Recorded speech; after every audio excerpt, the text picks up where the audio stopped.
Tuesday, 2:30. This is Awesemo Golf Show. Myself, Ben Raza, with Fantasy Golf Man Tim Frank. And we actually have a good one, the fifth major. They're all the fifth major. Players Championship. Tim, what do we think? Are you but two questions. As just a golf fan, how do you rank this? And then from a DFS perspective, how do you rank this? I love this event. Mostly because I think it's a different type of a challenge from like all the other courses, especially the majors. The tour's gotten so, and we'll get into maybe the changes to this course too, or at least the change in calendar. But I just like it's such a technical course. It's a Pete Dye course, a lot of water, dog legs, mounds. It's just a little bit of a different challenge than what we normally see at Augusta, the U.S. Open, PGA Championship. So I like this style of play a little bit more, and we don't normally get to see players play this type of course. All the best players in the world. You might have one or two guys at some of these smaller events where there's more of a lean towards accuracy and precision, but it's nice to see all the best players in the world playing at an event like this. So I really enjoy that. I like it from a viewing perspective. I like it from a betting perspective. Not so much for DFS. It's a little tough when the pricing is super soft and you feel like you're just jamming in like five studs and there's so many underpriced guys. I think that makes it harder. But yeah, this is one of my favorite events of the year, including the four majors. I mean, I put it right up there.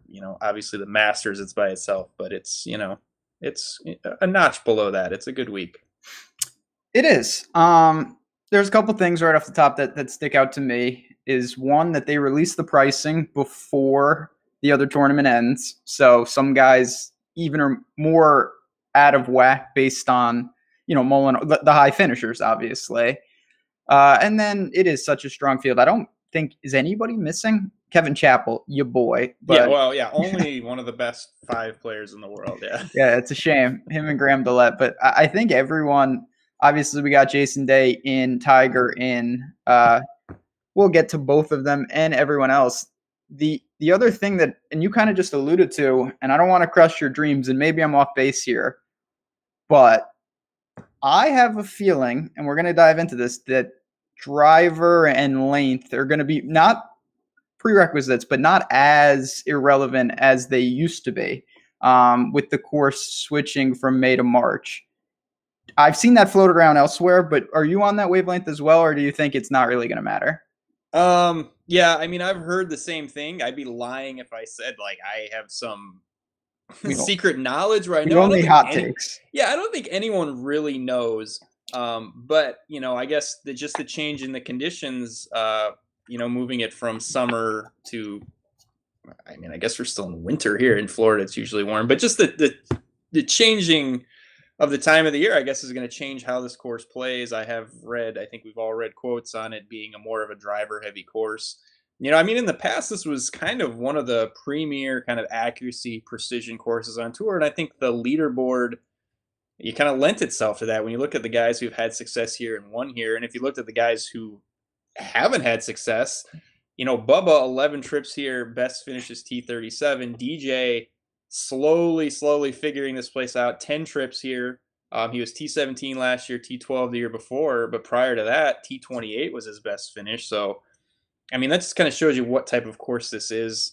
I've read the quotes that it's going to be driver heavy, so I think I'm going to obviously take that into account this week, but I don't think it's definitely not going to be a bomber's paradise. I mean, there's, too many dog legs, too much water, kind of too many obstacles at this Pete Dye track for it to be just a total, bomb and gouge fest. But I mean, if the players are saying they're hitting more drivers, then they're going to be hitting more drivers. I don't think that's in dispute. No, I think it's going to fall, like all things, somewhere in the middle. You're going to see guys pull driver a little more. It's not going to be, you can't be blasting around. You'll go in the water. Like, the water is still there. I can confirm that. So, like, as long as there's water all over the place, you can't just be spraying it. Do you want to just dive into the course? I mean, obviously, it's a pretty famous, they play here all the time, Island Green and whatnot. But what was your take on it? Yeah.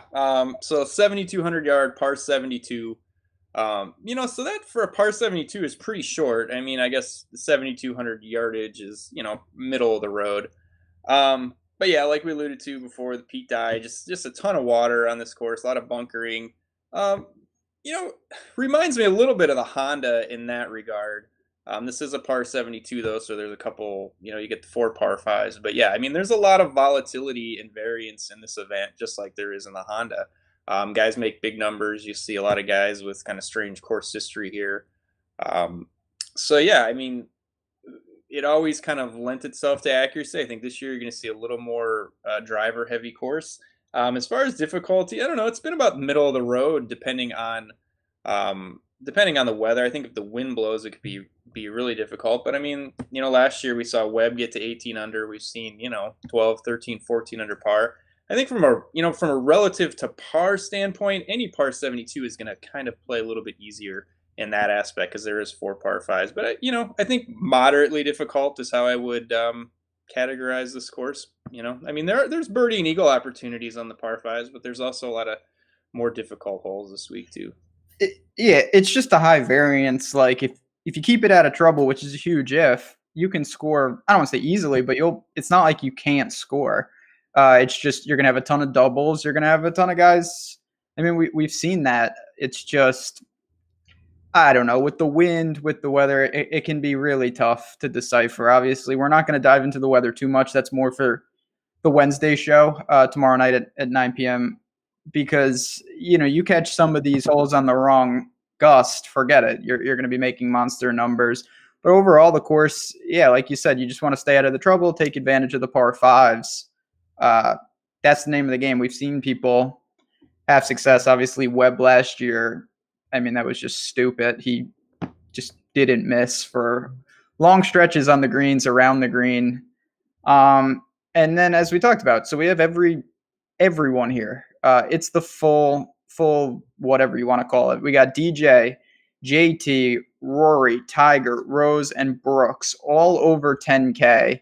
And obviously, there's some talent in 9K. We'll get to that soon. But in terms of the big guys, it's soft pricing. You can pick and choose really whoever you want. What are you thinking? Do you have just an initial lean of kind of how you want to structure up top? Yeah. I mean, like you said, I think people, think it's not a major, so it's like, how could the field be better? But if you look at, the Masters is a small field, and there's past champions, there's amateurs. PGA has club pros playing, British Open, U.S. Open is open qualifying. I mean, so there's no, all those majors, they have some randoms playing in it. I mean, this is Ian Woosnan. Yeah. No. This is the best field. It's the deepest field. Obviously, all the guys at the top, but it's definitely the deepest field of the year.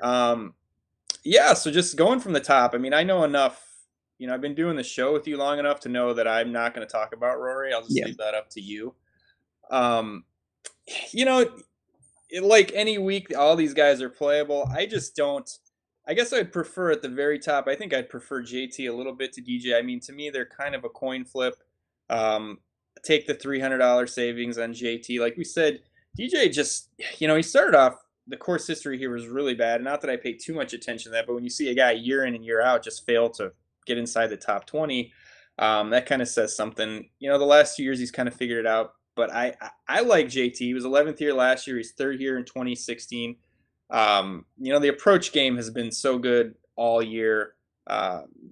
His worst finish we've seen in a long time was T30 his last time out. It just seems like, week in and week out, you're getting a good performance from JT. And even, when he doesn't play good, he still, still is pretty good. 1.2 strokes on approach. I mean, that number is really amazing, 1.2 per round. So, yeah, at the very top, I think I'd lean JT, over DJ. But going down, I mean, I think in a week where there's soft pricing, I wouldn't mind going to maybe a low-owned Rose, who was pretty bad last week. Doesn't have a great course history here, but we know, I mean, he's, obviously one of the best players in the world. Or even a lower-owned Brooks, who was pretty bad last week. The ball striking the previous 2 weeks for Brooks was amazing. I'm astonished that he missed the cut, honestly.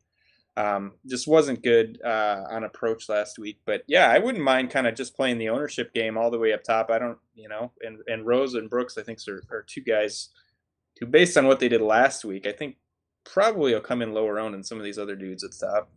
You'd have to. I mean, they're all going to garner ownership, obviously, but I think that Rory is probably going to be the highest owned just because he's, his Sunday was bad, but other than that, I mean, the guy is just he's racking out top fives basically every week. Tiger, I'm pretty interested in him, which is a rarity, I guess, but I think not too concerned with the neck. He seems whatever. And I think, this like resurgence with him actually helps him at a course like this. We saw him with Valspar last year. Similar of technical, doesn't need to overdo it. It's more thinking golf course. He can be creative around the greens. I'm with you. JT, of course, around the green can do it all. Him and DJ. I don't really know what to make. Obviously, you can't get overweight on all of these guys. It would be nice if you could. I think, like you, if I had to choose one of them, it would be JT. But for me, I'll probably take a slight savings with Rory. Take a slight savings with Tiger. Brooks and Rose, you said it. If you want to be different right off the bat, that's probably your best bet. Brooks was just bad last week. Rose certainly on the weekend was also bad, but these guys are, two of the handful of the best in the world. I don't really worry about that, especially with Rose. Like, he'll figure it out. He'll be just fine this week. Yeah, I kind of view it as leveraging, people's recency bias based on what happened last week. It was 1 week. Neither of them were good. I just think, especially some of these contests are huge. You're definitely going to need to do something to differentiate yourself at the top. So I think if you can get some leverage based on, what people saw last week and them overreacting to one poor event, I am not afraid to go to either Rose or Brooks. And I'm with you on Rory. I didn't want to steal your thunder. He's just been so good. I mean, just demolishing off the tee, 1.3 strokes off the tee. That's just amazing. And he's been really good on approach, a half a stroke on approach. So yeah, he's just been playing so well. I mean, I don't think this is the best course for him, but he does have 3 top 10s. And like we said, it's probably going to play a little more driver heavy this year than it has in the past anyway.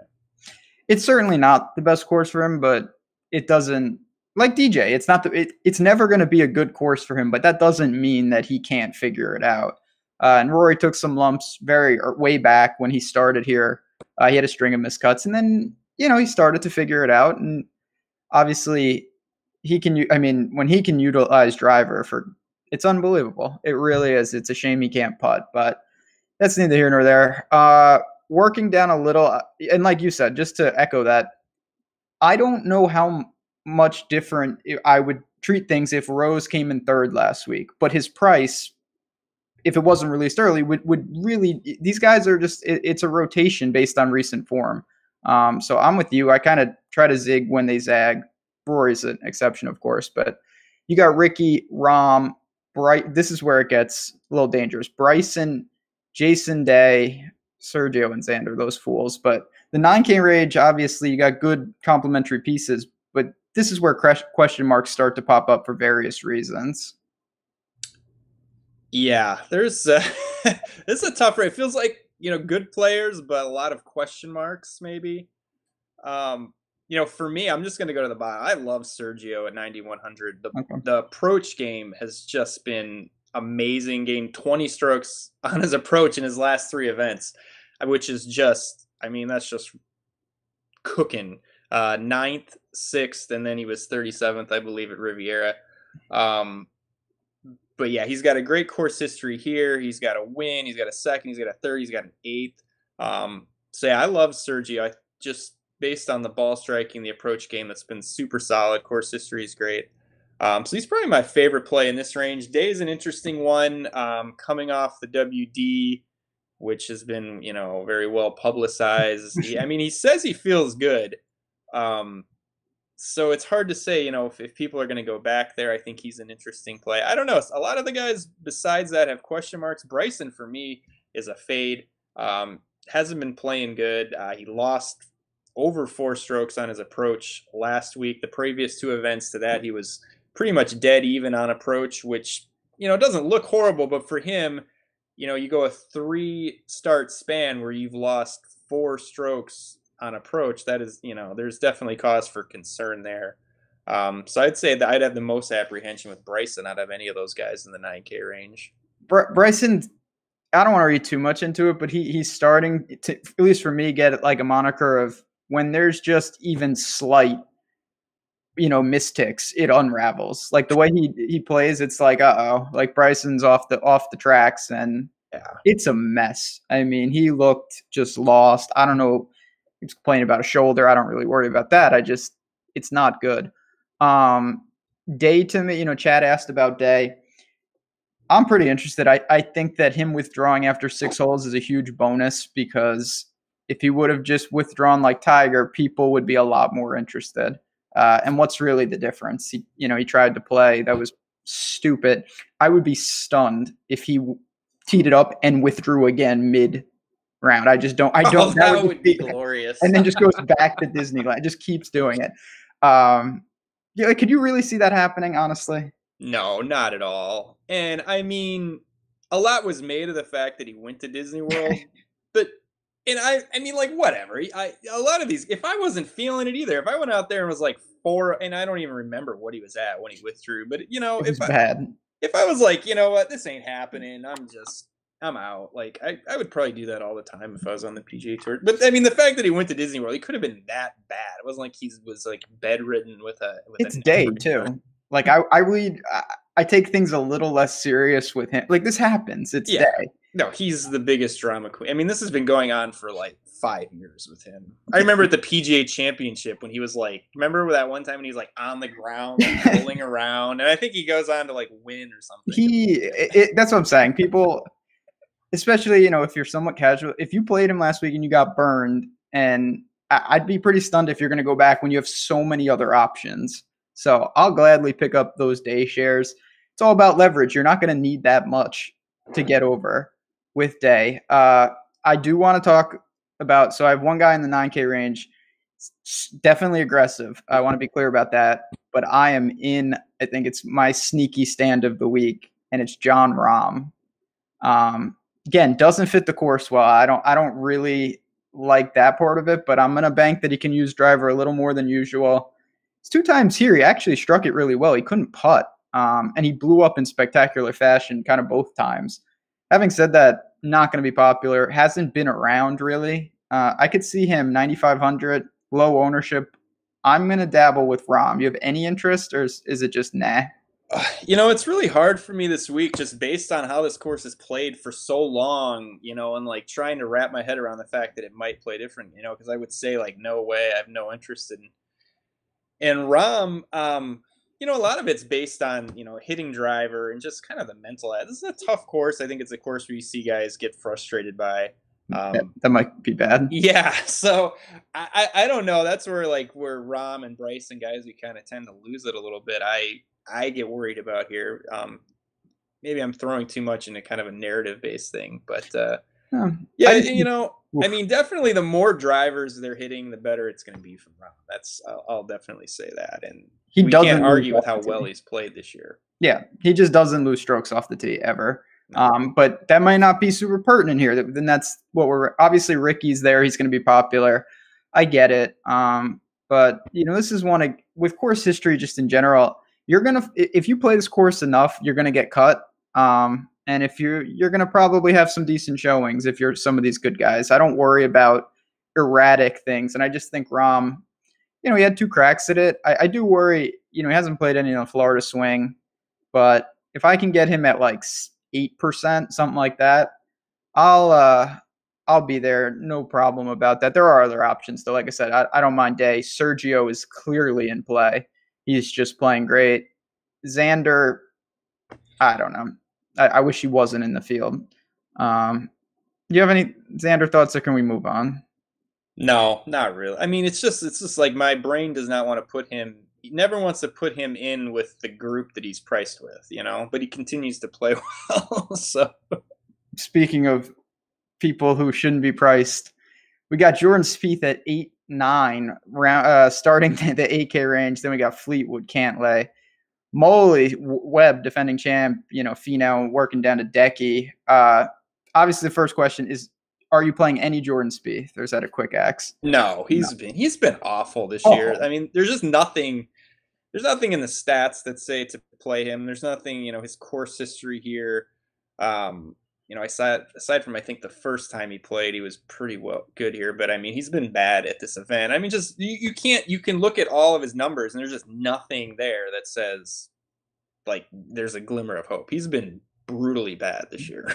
The only justification for playing him is you're just saying I want to play a 4% owned guy. That's it, because there's no stats that are going to lead you there. And you have Fleetwood playing great, like right below him, Cantlay, guys like that.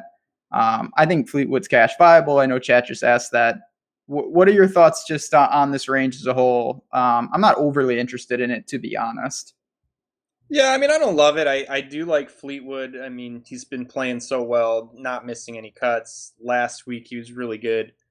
Second in the field in approach plus off the tee, so he struck it really well, obviously, when you finish third. I like him. I'd probably get down to Decky as probably, yeah. Did you bet Decky again? Of course. Okay, I was just making sure we didn't need to stop the show. Somebody asked me, I'm going to bet him until he either wins, misses the cut, loses strokes ball striking, or drops below 25 to 1. If all those parameters are filled, or none of those parameters are filled, I'm betting him. To me, it's just a no-brainer. He's just striking the ball. I mean, I feel like a broken record, but it's week in and week out, gaining 4 to 6 strokes or more with the ball striking. Last week he lost, what was it, over 8 strokes putting? He was the second and third worst putters didn't combine to reach Hideki. He was in a different category with, I think he lost 9 strokes putting. Yeah. And it was a weird one because usually when guys putt that bad, it's a lot of like missed 3-footers or like 3 putts from 8 feet. It wasn't really much of that. It was like he just hit it to 12 feet on every hole and missed every single putt, from what I saw at least. But yeah, I get Fleetwood and Hideki for me in this range. I think they're, similar types of players, great ball strikers, in great form, underpriced. But you know what? A lot of people are underpriced in this field. I think that'll actually help ownership. I mean, when everyone's underpriced, I don't know, there's a lot of different directions you can go. So for sure, that is one thing that, I was on Pat's show earlier and we were talking about this. Not everyone's going to be popular because it's like, oh, this guy's super underowned. He's going to be really popular. Well, they can't all be popular. So you're going to have people get somewhat lost, even though they make sense. Because like Molinari, he's going to be super popular just because his price, he would be 90 something, he'd be in the 9s if he didn't, we're not going to go down that rabbit hole. Anyway, I'm with you with Decky. I don't know how you look at the way he's playing and say I don't want any of this guy. Eventually he'll turn around, and if the ball striking continues, he's going to win very soon. Adam Scott is right there. Loves the course. I'm kind of indifferent to someone like that. I get it. Maybe a fringe cash play for me. I don't really have a ton in the 8K range that I'm super high on. No, me neither. I think, we kind of hit on the guys we liked. And I think this is another one of those weeks where it feels like there's guys at 7,400 that are just as good as some of these guys at like 8K, 81, 82. So yeah, there's plenty of playable guys down the line here who give you just as much as some of these guys at 8K. What about Kuchar? He's flat 8K. Before we get to Kate, do you have any thoughts on him? Again, I'm kind of indifferent, but I think his game could translate to a course like this. We've seen him, obviously, he had success in the past year. Yeah, I mean, it's a great course for him. I mean, it was a great course for him. I'll see how much it's changed. I hate that caveat that we got to throw in. It just makes things more confusing. Yeah, I mean, I don't love him. I think there's a couple other guys a few $100s cheaper that I'm more interested in than Kuchar, but we can't argue how well he's played this year. And the course fit, the course history is good. I mean, yeah. I don't know if I'll get there, but I could definitely see the merit in playing Kuchar.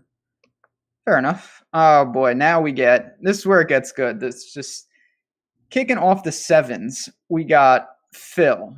We got Paul Casey, who is going to be super viable for cash. I get that out of the way right now. Chat asking. He's just very reliable, and he's underpriced.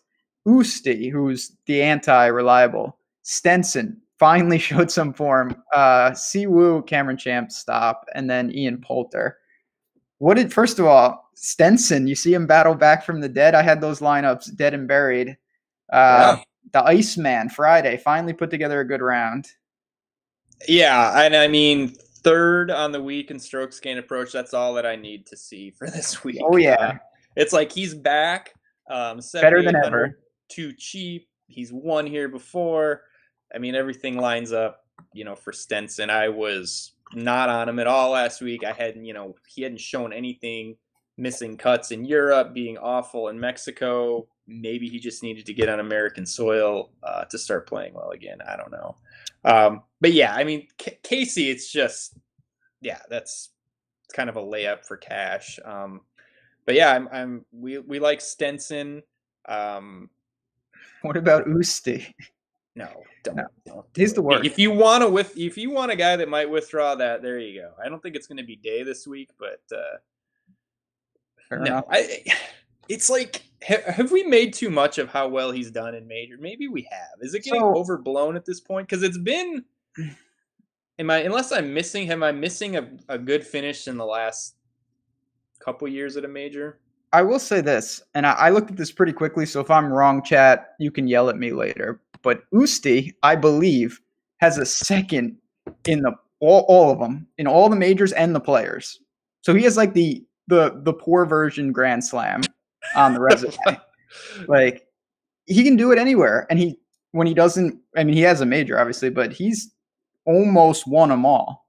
How crazy is that? Usti of all these bozos. Okay, I have his like. Yep. He I don't know won what the you have. Open. So he won the Open in 2010, the Yeah. Open Championship. Second in the Masters in 2012. Second in the Open in 2015. U.S. Open 2015. PGA. So he was second at the PGA in 2017. And Every the couple Players. years, good So yeah. performance. So I guess fairly recent Players and PGA Championship 2017. Yeah, I don't know. It's like, but I feel like every big event, it's like the same narrative with him. It's like, well, he's got this upside, and he does, but it's like I don't know. I haven't reaped the benefits of that. Maybe I've just not been on board when he's had these really amazing finishes. The only time I had him at the PGA, that was real good. But usually, it's what I need to start doing with Usti is just tempering the ownership. Like I think it's a great play if you can get leverage with 12%. But if you need to allocate massive swings, it's just very dicey because it's bad, especially right now. Well, and I will say this about him this week is, I mean, he's not going to be owned. I mean, there are weeks where he's owned when he comes in. We see him just ridiculously underpriced. But it's 7,800 with Casey and Stenson and all these other guys there. People aren't going to go there because there's not really, aside from this, does well in big events narrative. I mean, there's not a lot of reasons to go to Usti at 7,800 with guys that on paper are much better plays than him. So I mean, you won't need much to get over the field on him this week. No, and that makes him more appealing because you don't have to break the bank. Cam Champ is not the answer. We got Ian Poulter, who could be the answer. Another cash viable guy. He's just playing really well. Kind of pains me to say that. What do you think? Oh yeah, I'm definitely on board with Poulter. We saw him alternate like third, sixth. And then he was decent last week.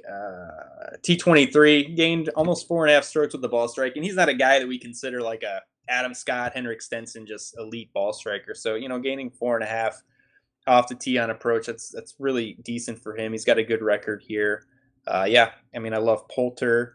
Going down, not the best course for Woodland, but it's kind of hard to argue at 7,500. The way that he's been striking the ball, 1.5 strokes with his ball strike, and that's fifth in the field. So one of the best ball strikers in the field at 7,500. I don't know. I guess he's gonna be pretty chalky this week. I would think so at that price. So he would be one of the guys I wouldn't be afraid to fade just because I'm not so sure about the course fit. With him, and there's still other guys. RCB at 7,400, who's been playing very well. I mean, there's tons and tons of options, in this range. RCB struck it well last week. He was third. We've seen him racking up top 25s, and 1, 2, 5 of his last 6. So yeah, there's tons of options down here. RCB, another one like Molinari, he would have been priced higher had they held off because he had a big finish last week. So I get that.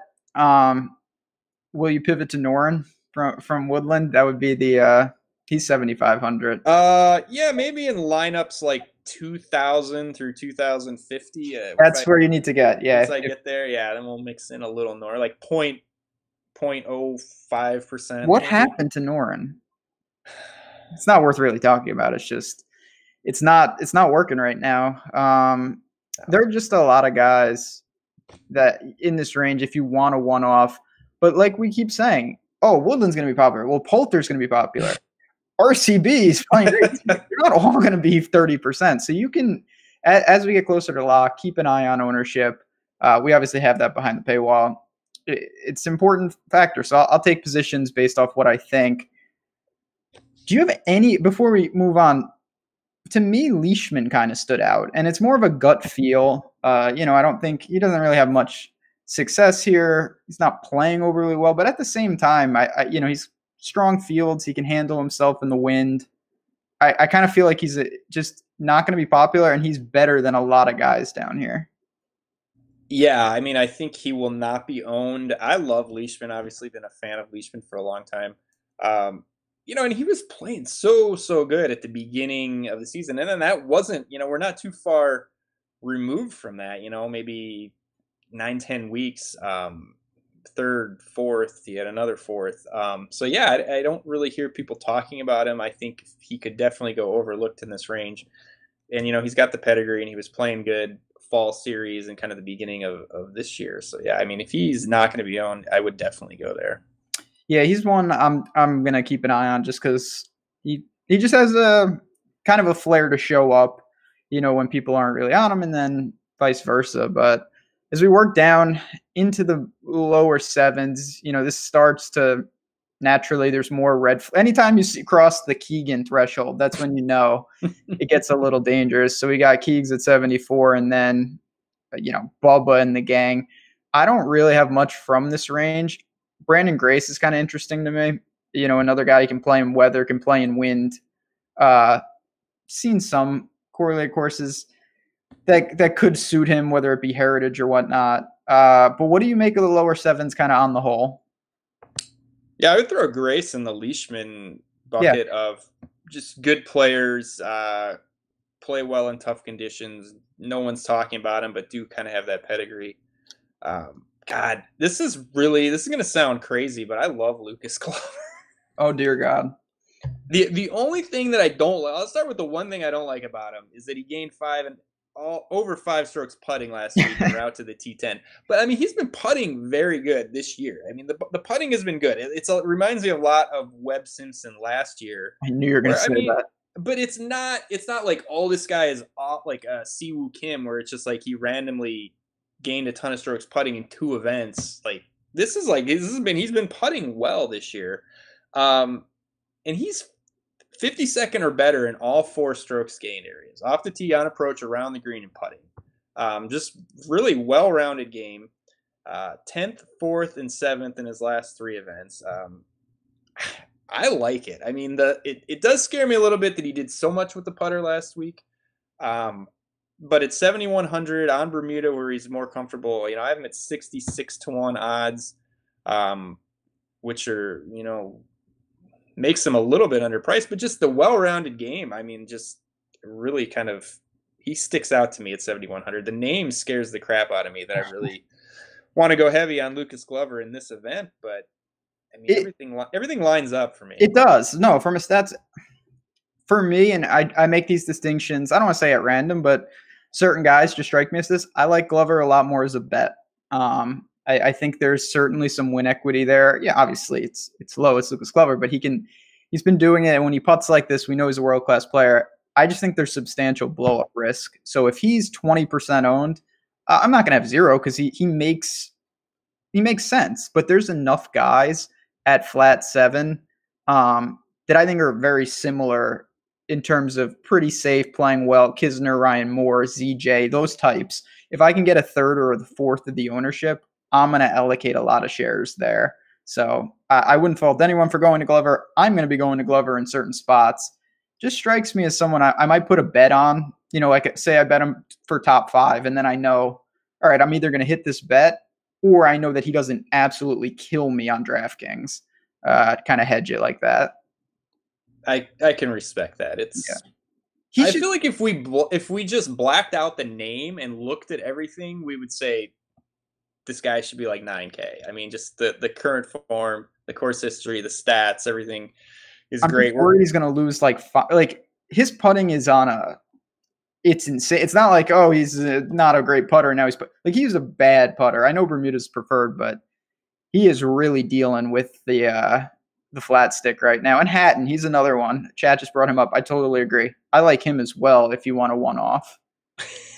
Did you see the clip of him where amazing. That's terrible. That was my favorite clip. He's the man. I love that. Have you seen a worse golf shot than that? And the caddy just doesn't say anything. He's like, no, answer the question. Yeah, no.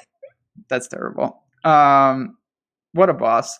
It's fine. Like I said, Glover, he's cash viable too. So that's even another look that I'm going to have to take at him. But it's Lucas Glover, man. I know we should just black out the names, but that it does scare me if it plays tough. Whew. But my thing with it playing tough, there's a lot of trouble around here, but it's the guys that are going to hit a ton of loose shots that are in the most, guys like Keegan. Like Keegan's probably a really safe play because he's a terrible putter, but I mean, anybody can find the water, but the ball striking is so solid, he's less apt to just blow up by hitting, 4 or 5 shots in the water. I mean, Glover is a little bit like that where, I mean, anybody can dunk one on 17 or 18, but the ball striking has been there. I don't know. I feel like I'm just really caping for Lucas Glover hard here. All right. No, I mean, what can I say? it is what, yeah, you're not wrong. Like, obviously you're going to trust anyone can hit in the water, like you said, but you're going to trust the guys like Ben Yan. He's another one. I trust him to get it done tee to green. It's the putting but the thing with Lucas Glover, I think his ball striking it's not been bad by any stretch. It's getting masked a little by the putting right now. So that's true. It isn't it funny how a guy can gain like 1.5 strokes ball striking for like 3 years and be the worst putter in the world, and then all of a sudden he starts to putt a little bit, and then his the ball striking regresses some. That happened with Griot. You remember when Griot gained like 10 strokes putting, and he was just like somewhat bad. Now, I mean, if there's only so much time to practice one thing or the other, you can't be good at both. These guys got to multitask. But they're literally there's like 6 or 7 guys like between 6,700 and 7K. So there's plenty of pivots. Well, lay them on me. I want to hear this. Ben Yan obviously has got to be on that list. Yeah, I mean, you mentioned Kisner, who I like, and I've played a lot lately. Just hasn't really kind of put it all together. I like this course for him. Ball striking's been improved. We know the putter can be very hot with him. I like him. I don't love Fitzy, but kind of in the same boat as Molinari and RCB.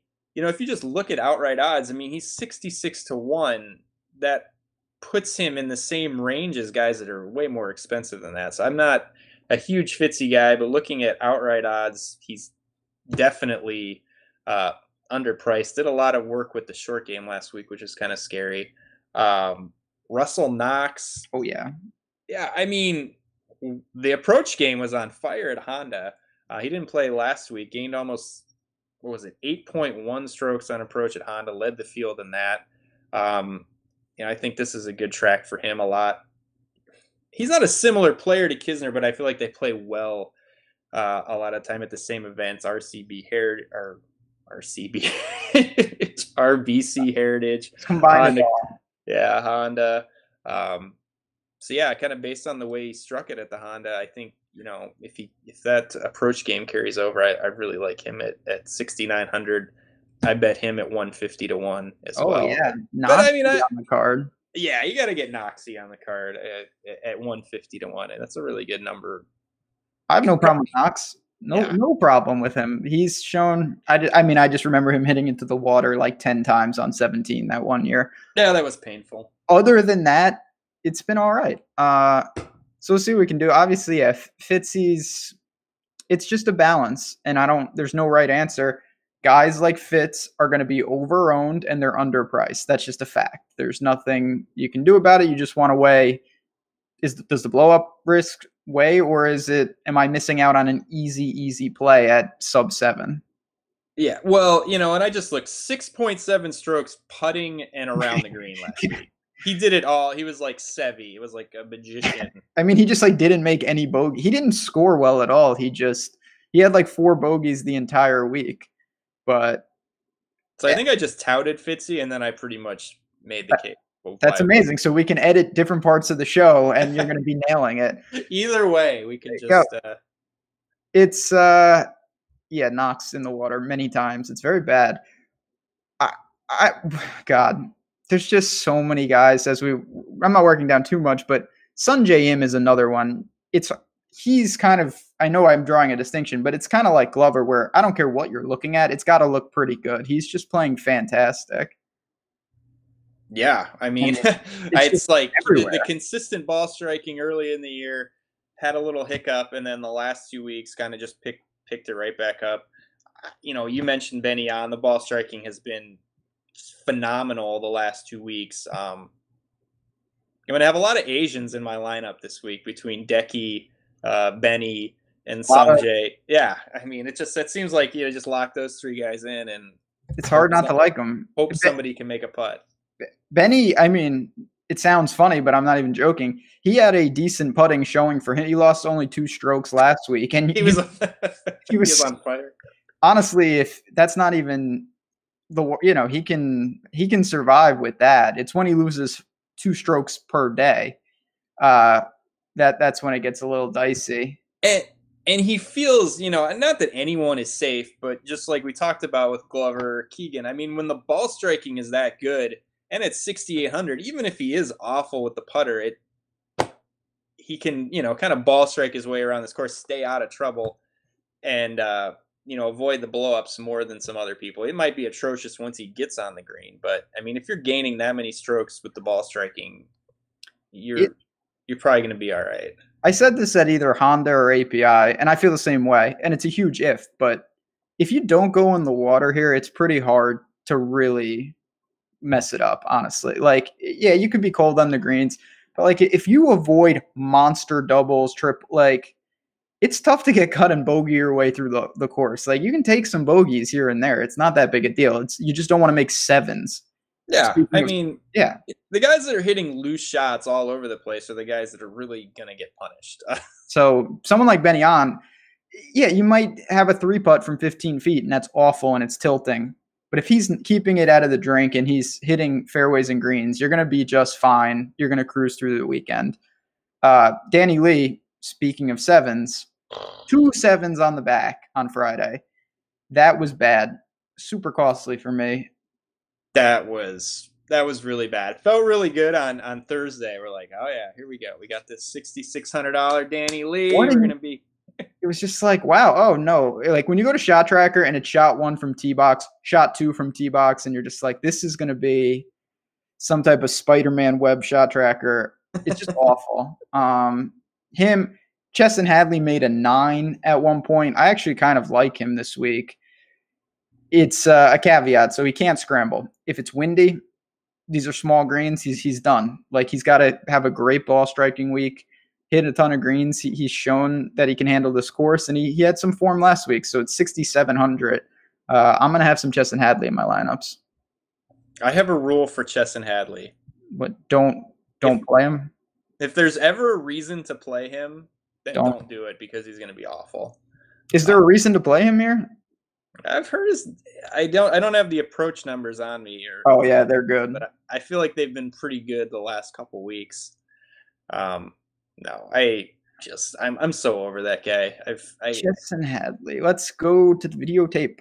He had 9 strokes on the approach last week. That's pretty good. Yeah, he lost 5 off the tee, but that's because he had double water ball on whatever. I think 6. So we'll see. If he's sneaky, I'll pivot maybe I'll play Berger, who's also egregious. Oh yeah, Headley led. Yeah, he led the field in approach last week. Yeah. Not so sneaky anymore. Not so sneaky. Yeah, I was gonna mention Berger to you as a tournament play. I mean, don't love him, but down here at this price range, I kind of do like him. I feel like he's got more upside than a lot of these guys. His irons have been bad, but he can get crazy hot with the putter. And Berger, certainly in a long-term view, I think is better than a lot of these guys down here. So I don't mind taking, you could take 8%, you probably get over. So that's. How is Kokrak 6,700? Here we go. I mean, how is he that cheap? I wish he was flat 6, and then I could fade him at like 40% ownership. I'm not playing him on general principle at this point. That's right. I'm not doing it, but this show is about, it's not about what's the best, it's about what's right. And what's right is get him out of here. I'm sure we have one Kokrak truther. I mean, he's been amazing. It's super good.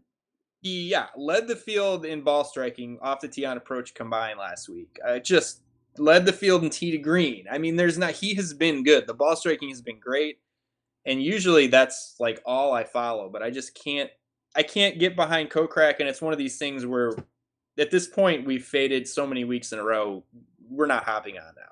Correct. And I will say, obviously, you've been playing Kokrak, that's been awesome, but I haven't had any weeks where I'm like, oh my God, Kokrak is the reason I lost. Like, yeah, he would have been a nice piece on my teams, but he's got a 10th, 9th. They're good showings, but they're not, he didn't win. Let's not get crazy. And I'm not saying it's 6,700 he needs to. He's got plenty of room to pay it off. But at the same time, if he's very popular, I'm going to continue, and I'm going to assume that Kokrak isn't the best player in the game, and that eventually he's going to regress. This is like a reverse Stenson. He's going to a course that he has no success on. The recent form is incredible. Last week, Stenson's course history got the better of his recent form. We'll see here. I wouldn't fault anyone for playing Kokrak. It's obviously, like you said, for me, there's some bias in there because I haven't been playing him. I don't feel the need. I'll take one-offs with Kirk, with Berger, with Hadley, with any of these guys over him. Yeah, it's a personal thing at this point. Yeah, I mean, it is what it is. And I will say the worst, it was good and bad. I faded Kokrak last week. He was a lot lower owned than I thought he was going to be, which, since he played well, was nice. But when the tournament first started, I actually would have had some of him if I didn't think – I thought he was going to be mega popular, and I wasn't he wasn't in some circles, especially up in high stakes. Because people know he's terrible. That's a good point. That's strokes gained just being awful. He's very high. Before we move on, as we always say, if you can hit the like button, we'd appreciate it. Chat, as always, if you have any questions, let us know. And yeah, Kokrak, if you want to play him, go ahead. We get it, but not for me. God, Charlie Hoffman. He's 6,600.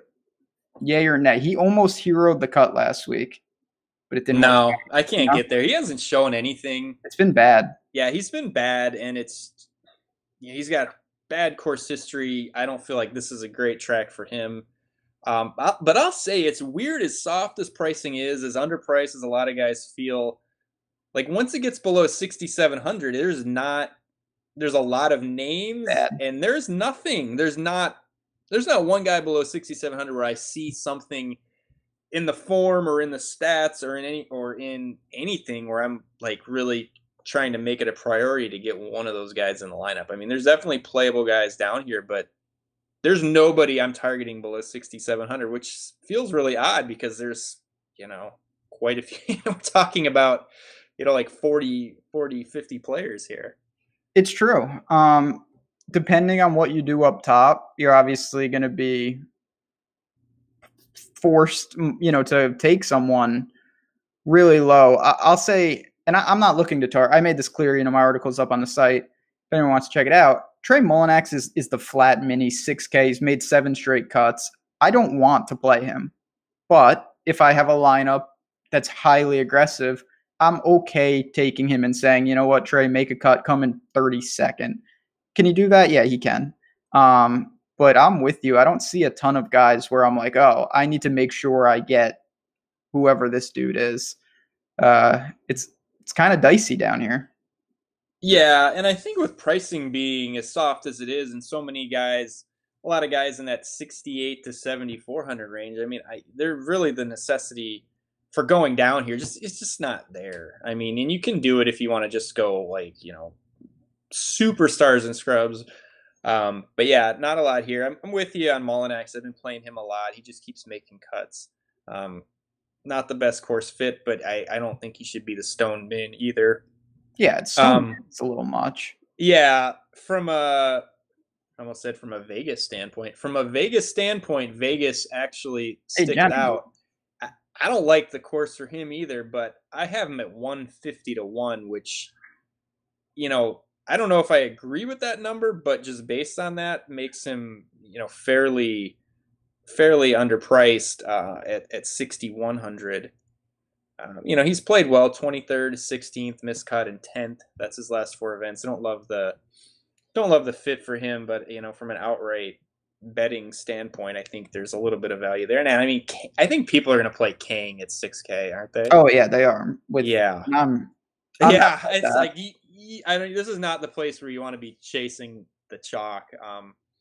No. Yeah, he's made a lot of cuts. He was 6th last week. He's had some good finishes. Doesn't feel like he should be 6K. But I don't think you want to play. I don't know what his ownership will be. I guess it's not going to be that high, but he'll be much higher owned than you would want for a 6K guy. I'm going to just try to find the money to, that range with Kokrak and all the other guys we talked about. There's so many players that I feel more comfortable with. I'm going to try to find the money.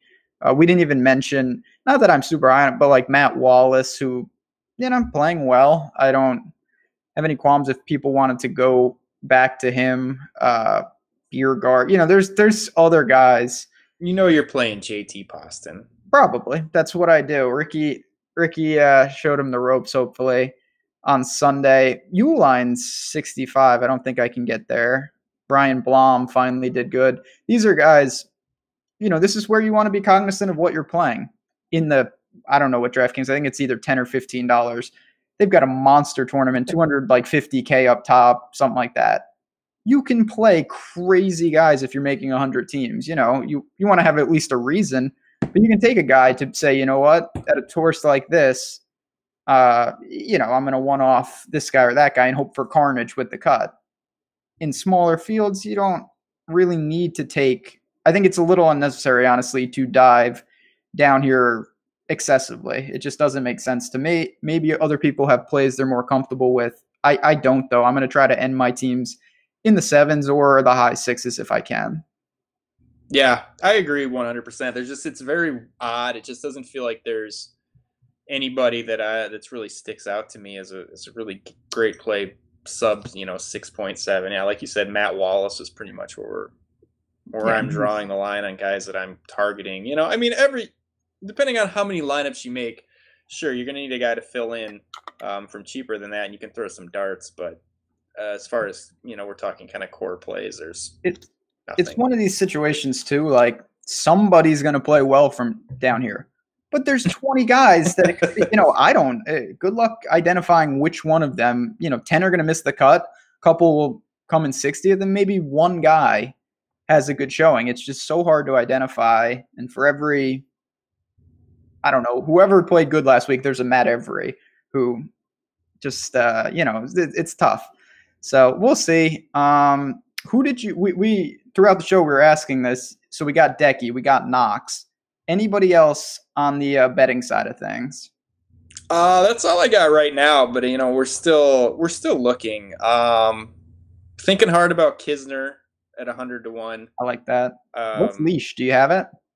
I just run everything, so I have like a median number of 50 to 1. So.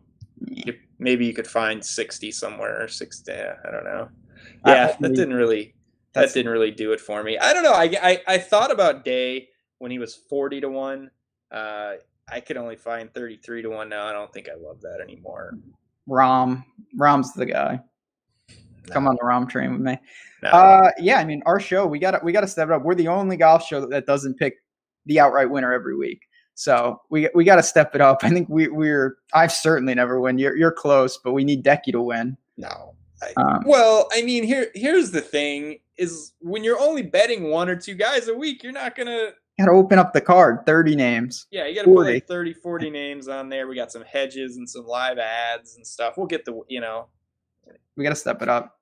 I just don't feel the need to have it's like, okay, it wasn't my week. We'll get them next week. It's like, I don't need to just keep firing and firing and firing. And like, God forbid, I don't have a screenshot on Sunday night. We'll be fine. We'll hit followers with every word here. Yeah. No, I mean, there's some super sharp people that can do bigger cards. I would get crushed like that. I try to keep it pretty targeted on the betting side of things. DraftKings a little different. But that's what we're talking about. Anyway, any final thoughts before we duck on out of here? And do you I know you bet Decky. Are you going with Decky, or do you want to, if you had to take one guy to win this thing? Oh boy, now we're going right. No, I don't think. I mean, if I had to pick like gun to my head, I would pick Rory. Yeah, I would pick Rory. Yeah, just the way he's been playing has been so good. It's just the off the tee game has been amazing. And then when you're gaining, normally we see him gain a ton of strokes off the tee and then kind of be mad with the irons. I mean, the irons have been pretty good for him as well. So yeah, I mean, gun to my head, I would take Rory if I had my pick of the entire field. But as a bet, I don't love him. No, betting, we'll just keep firing at Decky. It worked with Webb here last year. We bet Webb every week for like 6 weeks, and it panned out here. So, yeah, last thing I wanted to really say is last year, like if you looked at the price, Webb was 73. All these other like Jimmy Walker, the top of the board was all lower owned guys, not lower owned, just lower priced guys. I'm not saying we're going to see that again. In fact, I don't think we do. I would expect more of the top end guys to have better showings, but it is a wide open. We've seen, Si Woo won. Guys can, I don't want to say come out of nowhere, but for such a strong field, the way the course is, I think negates some of that. Whereas like WGCs, you and me, we always talk about, since it's 4 guaranteed rounds, like DJ, Roar, like it's hard to imagine Brandon Stone and like these randos that are in there coming out of nowhere. But here, I think you can be rather aggressive. It's not impossible for a next couple tiers down guy to go all the way. Yeah, I mean, it's a course that has basically set up to produce not obscure winners, but so I mean, like just going down, it's Webb, Si Woo, and then we had Day, Fowler, but then Keimer, Tiger, Kuchar, KJ Choi, Tim Clark. I mean, there's been, for as strong of a field, quite a few, off the wall winners or, non-elite winners here. So yeah, it just, I think the way the course is set up just lends itself to a lot of variance, and you end up with some non-traditional type of winners here. No, I'm with you. We're gonna get on out of here real quick before we leave. I will say, if you haven't signed up, you can use the promo code JazzRaz. You get 50% off your first month. Come check us out. You get Tim's personal attention in Slack. Every day I'm in there at least just slaving away. Yeah. One-on-one. He'll handle all your needs. And I would encourage you, tomorrow night, 9 p.m., Wednesday night golf show, just because of the weather. I've seen some reports that it might be really windy, and that's going to change a lot of stuff. We'll talk tee times. We'll talk correlated stacks and all that stuff. But if you have any questions, as always, hit us up on Twitter. Handles are below. Good luck, everyone. 5th major, and we will see you next week.